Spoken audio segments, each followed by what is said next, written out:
hard. I can make it this hard. Hey! So I'm going to bring the workers and then introduce you, and then we can... They're gonna set the stage? Yeah. All right.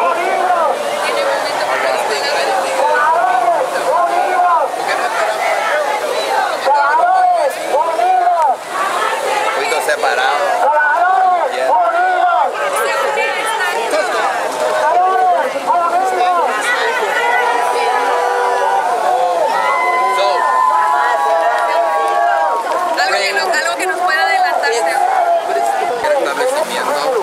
Deben mirar a la otra persona y decir, cuando terminan su tarea, cuando trabajan 40 horas, a veces 50 horas, deberían poder darle de comer a su un sitio decente donde vivir, que son $15 la hora.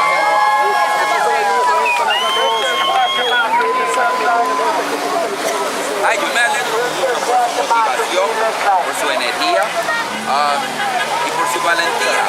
Están poniendo en peligro y en riesgo su trabajo y están poniendo en riesgo su libertad para que otros puedan tener un mejor futuro. Yo creo que nadie debería trabajar y vivir en pobreza. Y aparte de eso, al público le quiero decir algo. Si tú no le pagas bien, le pagamos. Tú le pagas. Si McDonald no le paga, después cogen cupones. ¿Por qué cogen cupones? Porque son elegibles para los cupones. La gente se cree que el que coge alimentos del gobierno es solamente los que no trabajan. No. Hay cientos de miles de personas que trabajan 40 horas a la semana, 50 horas a la semana y todavía viven en pobreza. A mí me parece que McDonald's se ganó $5,000 millones. Vamos a redistribuir eso un poquito más con los trabajadores. Sabemos que aquí en Illinois se está peleando ya por $10 la hora. ¿Cuál es el salario? Bueno, mira, yo no dicto cuál es el salario, los trabajadores dictan cómo ellos negocian. A mí me pagan muy bien, mucho más que $15 la hora. Yo no soy quien para dictar cuánto le deben pagar, pero ellos tienen su demanda y nosotros debemos respetar su demanda y que negocien ellos. I think we might be. Gentlemen, you ready? Everybody ready? Okay. Go right ahead. Hi, my name is Adriana Alvarez. I actually work at this McDonald's at 29th and Cicero. I've been there for about 4 years now, and ever since I started organizing with the Fight for 15, I got our store and many of other stores 2 raises within the past 6 months, something that in 2 years we didn't get. So they're saying we don't have money, okay, how come in 6 months we've gotten 2 raises out of nowhere? Just because, why? You know, because of us. So that's why I'm out here on strike for my child, my 2-year-old. I'm a single mom of a 2-year-old. I'm out here willing to do whatever it takes to get this 15 in the union because we do deserve it. I don't know why people say that we don't deserve it. It's still a job is a job, and we work hard every day to live every day. And it's really hard for me to provide for my son when I make minimum wage. So it's about time that we get a raise for the minimum wage. Talk about how tough it is, just how tough it is, and why. I mean, when people think, well, what's the big deal? I mean, you know, they're getting minimum wage. Right. Well, the big deal is that I can't provide luxuries for my son. I don't dine out every weekend like most of you maybe do. I don't get to buy my son whatever toy he wants. Oh, mommy, I want that toy. I can't. I'm sorry. I don't get paid until next week. Or you know what? No, I need gas. I can't give you that toy. Because we know kids. They want everything they see. And us as parents, we want to give them everything. We want to give them the best. We want to give them good schools. And I live in a basement. I would love to get out of that basement. It's humid. There's bugs. It's not good for a child. I would love to get out of there, provide better for my son, provide a better school. Go trips to Wisconsin Dells. I've never been to Wisconsin Dells. I want to enjoy times like that with my son, but I can't when I'm living on minimum wage. ¿Nos podrías decir en español lo que estabas explicando del aumento de sueldos? Cuando yo... It's on. It's on. Go right ahead, hon. Yo tengo 4 años trabajando aquí en este McDonald's, me llamo Adriana. Después de que me uní con la unión de la lucha por 15, gané en mi tienda 2 aumentos, algo que en 2 años no nos dieron. En 2 años nos dieron aumentos de 10 centavos. Después de que nos organizamos, nos dieron aumentos de más de 20 centavos. Entonces es tiempo de que ya suba el sueldo mínimo. Ellos dicen que no tienen dinero, ¿Cómo en 6 meses tienen dinero? No es justo que nosotros trabajamos diario y duro y que no nos den ningún aumento. Thank you. Gracias. Okay. Who's next? Now I would like to introduce our big supporter, our Congressman Luis Gutierrez. Thank you. All right. Thank you, Adriana. All right, no problem. All right, there's room for all of us here. Look, the workers asked me to come here and join them this afternoon. I'm delighted to be here with them. They deserve a raise. They're asking for $15 an hour. They've already accomplished that in Seattle, where the minimum wage is $15 an hour. We see the movement across this country to take minimum wage workers and increase their wages to a living wage, a wage in which they can have a decent apartment, a wage in which they can have a car, a wage in which they can provide decently for their families. All of us come and enjoy the meals, whether it's McDonald's or another place. Look, next time you walk into a McDonald's, look at the faces of the people that work here. You're going to see the faces of moms and dads, of heads of households. It's no longer just a temporary job. For many people, this is a permanent job. And you want to know something? Someone's got to do it.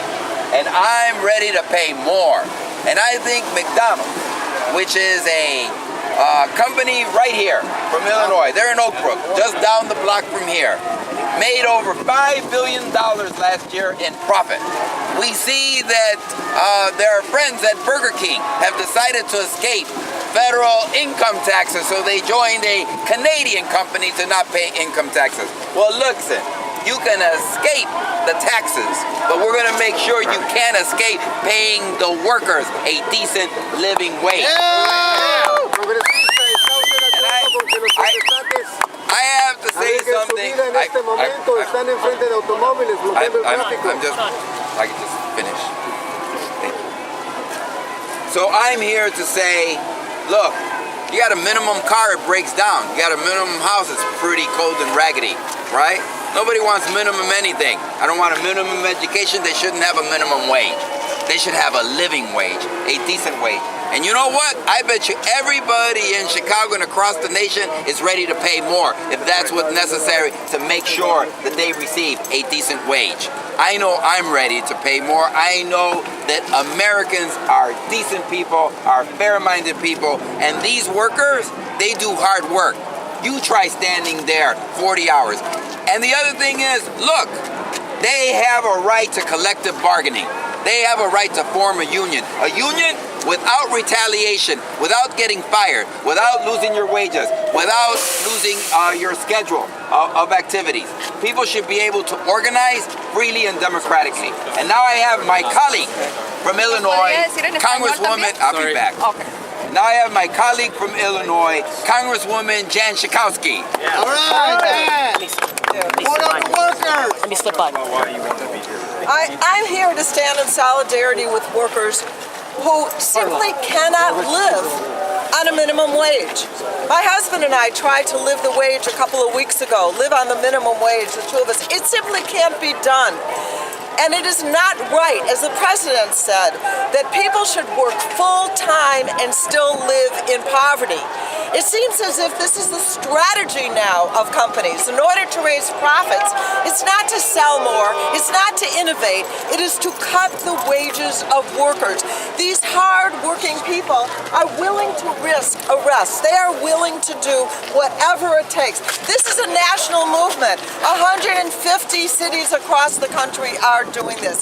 I stand with these workers to get a raise. What about the state referendum to raise it just over $10? Would that not be enough? Well, look, everybody should challenge the minimum wage, and all challenges to the minimum wage are a step in the right direction. We're here with these workers. They have set the bar for themselves. I'm not here to dictate. Given the salary I earn each and every year, I'm no one to be dictating what they should be demanding.